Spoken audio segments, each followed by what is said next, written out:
အားလုံးပဲမင်္ဂလာပါရှင်ဒီနေ့မှာတော့အမကချစ်စရာကောင်းတဲ့ချူလစ်ပန်ထိုးနီးလေးကိုထုတ်ပြပေးမှာဖြစ်ပါတယ်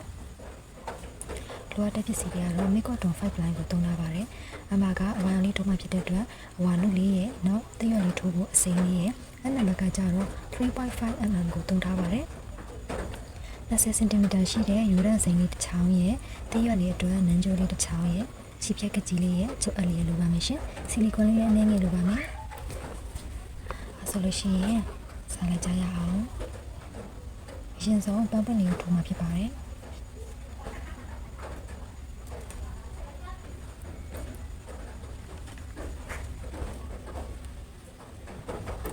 မကြရလေးရေးလိုက်မယ်နော်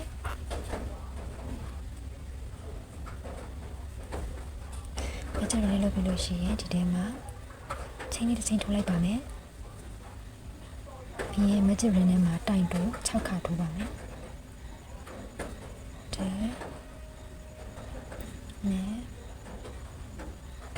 ော့ဒီငါ6တိုင်တိုး6ခါထိုးပြီးလို့ရှိရင်ခြေစလေးဆွဲလိုက်ပါမယ်ဆွဲပြီးတော့ပထမဆုံးဖုံးထားတဲ့တိုင်တိုးပေါက်ရည်ထဲမှာရှက်ကိုလေးနဲ့ဆက်ပါမယ်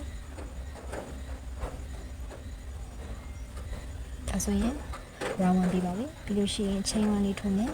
ဒီတစ်ခါကျတော့တစ်ပေါက်ကိုတိုင်တိုး2ချက်ထိုးမယ်တိုင်ပွားလေး6ခါထိုးမှာဖြစ်ပါတယ်တိုင်ပွားကတစ်ပေါက်ထိန်မှာတိုင်တိုး2ချက်ထိုးရပါတစ်ပေါက် sorry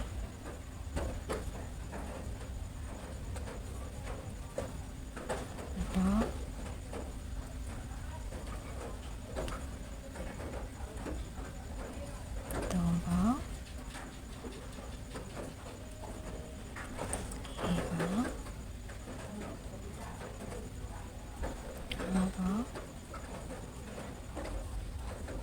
3ပေါက်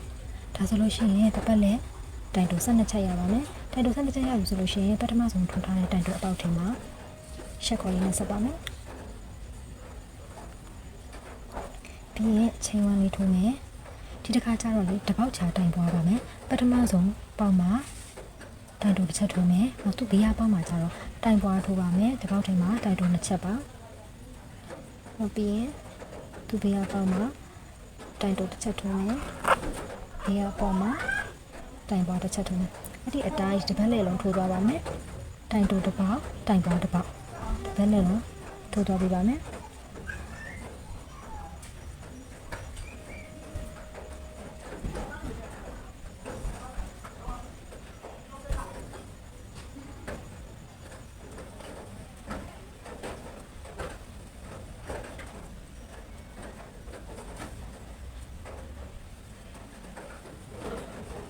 တပတ်လည်းလို့ပြအောင်ထိုးပြီးဆိုလို့ရှိရင်တိုင်တိုလေး18ချက်ရပါမယ်တိုင်တို18ချက်ပြည့်သွားပြီဆိုလို့ရှိရင်ထိတ်ဆုံးထိုးခဲ့တဲ့တိုင်တိုရဲ့အပေါက်လေးမှာ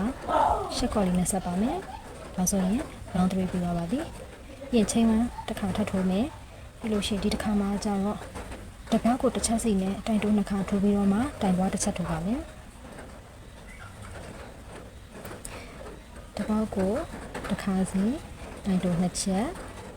ပြီးရင်သူတည်းရဲ့အပေါက်မှာတိုင်ပွားတစ်ချက်အဲ့ဒီအတိုင်းဒီဘက်လည်းအဆုံးထိထိုးသွားပါမယ်ဒီနဲ့တိုင်ပွားဒီနဲ့တိုင်ပွားဒီနဲ့တိုင်ပွားတိုင်